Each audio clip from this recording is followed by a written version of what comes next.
Jadi ada orang bilang sama saya, Ustadz, aturan di Islam lebih ketat daripada di Kristen. Salah antum, salah antum. Justru di Kristen lebih banyak aturannya. Apalagi seorang pendeta kalau mau naik pidato begini, Allahu Akbar, dia harus mengenakan stolah, jubah pendeta yang hitam itu. Kalau Katolik yang putih, kalau Protestan yang hitam. Naik mimbar dengan latar belakang liturgika yang begitu panjang, ibadahnya sampai 4-5 jam.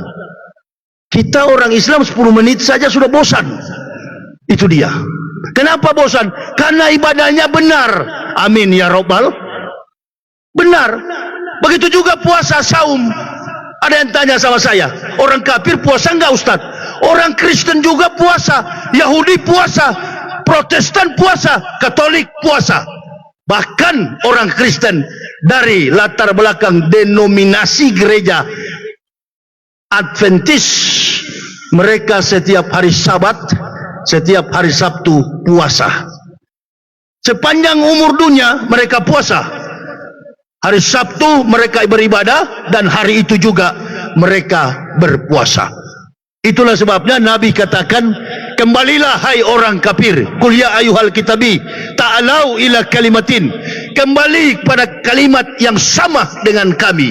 Kenapa? Karena Rasulullah tahu mereka bukan tidak mengerti Islam, mereka memang tidak tahu Islam. Ketika mereka tahu dasar kebenaran Islam, insya Allah mereka akan masuk Islam. Dan kalau sudah yakin kepada agama ini, pasti mereka akan memperjuangkan agama ini. Alhamdulillah. Ibu bapak perhatikan, dari awal saya diundang di masjid ini, Pak Haji, dari tahun 2011 ya. Saya pertama kali datang di masjid ini dari kawan saya yang sama-sama juga mantan kafir, Samsul Arifin Nababan.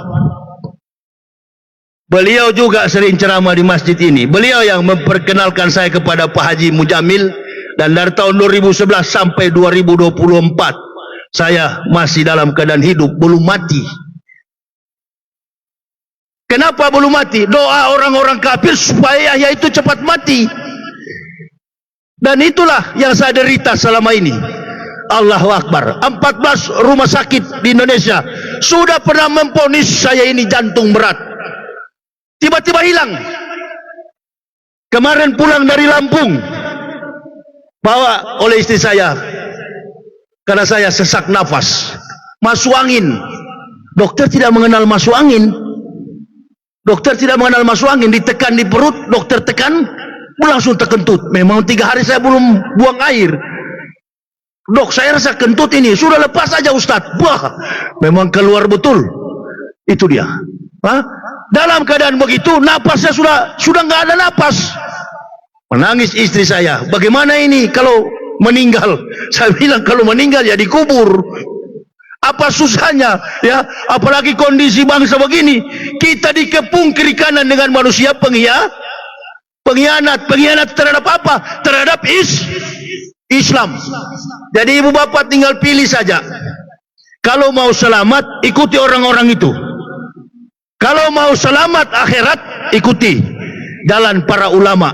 Insya Allah tinggal sedikit kami yang berjuang. Dan perhatikan baik-baik, sampai hari ini sesama ulama diadu domba. Sesama ulama diadu domba. Isu tentang nasab Ba'alawi, isu tentang nasab Wali Songo masih diperdebatkan. Inilah. Ibu bapak mau tahu siapa yang bikin semuanya ini? Tidak ada yang bikin ini, kecuali ini adalah cita-cita orang kafir Nasoroh. Sudah lama mereka cita-citakan ini. Sekarang tercapai. Kita tetap mencintai para habaib, juriat para nabi, dan kita juga tetap mencintai para kiai, para ulama. Jangan mau kita diadu domba. Adapun orang-orang yang selalu berkomentar terkait dengan hal itu, mereka itu adalah golongan-golongan bagian daripada Walantardo dan Yahudi, Nasoroh. Mereka itu adalah bagian daripada Yahudi dan Nasrani. Jadi saya hanya mengingatkan kepada Bapak Ibu, karena saya bukan bagian daripada ulama. Saya ini ibarat handphone, saya hanyalah charger, menguatkan keimanan Bapak Ibu. Ketika handphone itu mulai suak,